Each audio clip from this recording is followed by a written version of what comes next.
Hello, and welcome back to another video in Essay Masters Grad School Essay course. In this video, we're going to provide some examples of good and bad writing and why they did or didn't work. So let's get right to it. First, we're going to start with the opening paragraph, or specifically how not to write one. In this example, it says, quote, "My interest in science dates back to my years in high school. It seemed only logical that I pursue a career in electrical engineering. I had the opportunity to be exposed to the full range of engineering courses and a number of subjects in the humanities, and they have been both enjoyable and enlightening."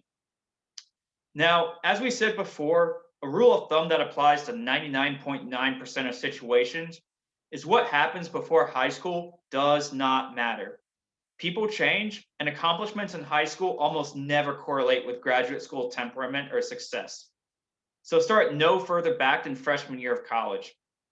Second, saying, quote, "it seemed only logical," doesn't exactly inspire confidence that you have the clarity of why you like electrical engineering. While passion isn't enough, it is ideal to at least have, and the more you have of passion, the more focused you can get to your interest.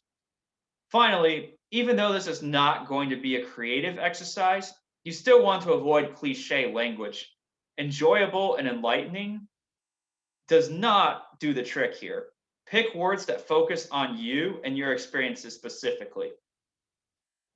On the other hand, this intro does work. It says, "I'm applying to the biomedical engineering program at MIT with a concentration in orthotics and prosthetics.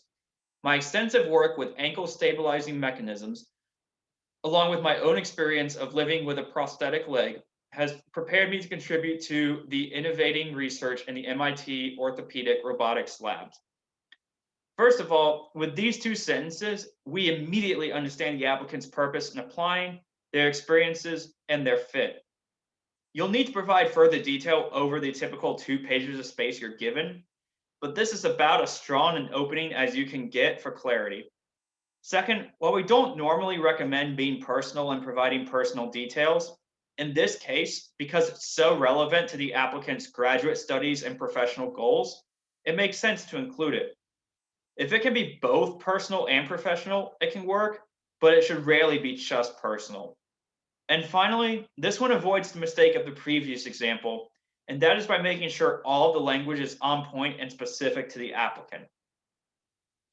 Now let's move to body paragraphs. Keep in mind, we can only provide snippets of body paragraphs here, and you'll need to follow the principles laid out before to ensure that your paragraphs are all of the highest quality possible. But with that said, we can still pick apart these examples here and get a sense of what can be useful for you to know. So let's look at this one for how not to write. Quote, "Having taken Psychology 101, I have learned the fundamentals of psychology that will be useful for the PhD program. I also have practice with numerous statistical software programs. Finally, I spent one summer working in a lab at Florida State, providing me the lessons needed to conduct lab-based research." First, just saying you learned the fundamentals is not going to cut it. There's a reason they call it a master's degree, and it's not because you're practicing the fundamentals and nothing else. You'll need to establish a little bit stronger credibility academically speaking.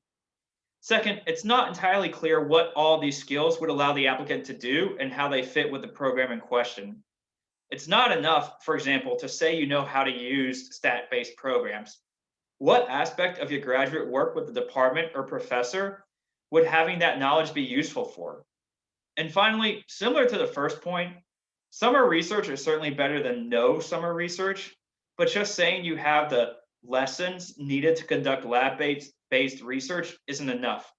We need to know what those specific lessons are and how they will translate to the specific program you are applying to.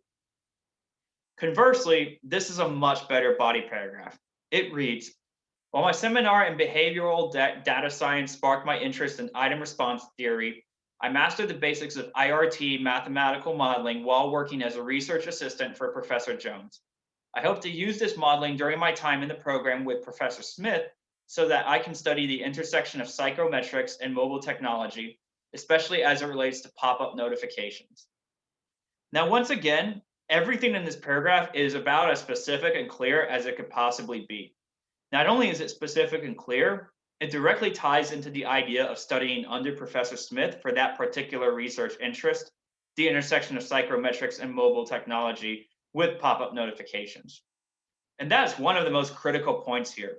It's not for the university that Professor Smith works at, but only for Professor Smith. Now let's talk about one of the more surprisingly difficult aspects of these essays. We're summarizing it all up. Generally, in your conclusion paragraph, you'll talk about future goals and summarize why the graduate program makes sense. This example, however, this is not how to do it. This says, quote, I see myself teaching literature and doctoral studies would be valuable to me in several ways. The TA program would provide me with practical teaching. Earning a PhD in English and American literature would advance my career goals by adding to my skills. Ultimately, I see the PhD as an end to itself, in itself. I enjoy studying literature for its own sake and would like to continue my studies on the PhD level. So, first of all, this is a specific note, but focusing on teaching as a career goal is usually not wise. Some professors and faculty will rarely, if ever, actually teach a class. And if you talk about wanting to teach in a program that's not revolved around teaching, it may not wind up aligning with the professor you're wanting to work with. Second, if you have phrases like an end in itself or because I love the subject, then it's clear graduate school isn't right for you because, again, love isn't enough and you're not understanding your purpose. And not only is that not clear, really not much else is about this paragraph. However, here we see how to effectively close out an essay. This one says, quote, after earning my master's in public administration, I hope to work in economic development in Latin America. The setting might be a private development agency, a multilateral development bank, or a government agency. Graduate school will prepare me to apply to theories of global development and post-colonialism to redress healthcare inequities as intersecting with gender insecurity in Mexico and Guatemala.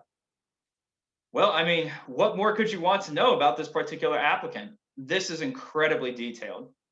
Furthermore, while the goal is clear, so is the sense of the applicant's flexibility. There's an openness that goes beyond the ideal goal, but not so far away from that ideal goal that the purpose of the work changes entirely. And finally, everything fits together. Nothing really seems out of place here as far as goals and setting and graduate school's purpose. So that concludes our examples video.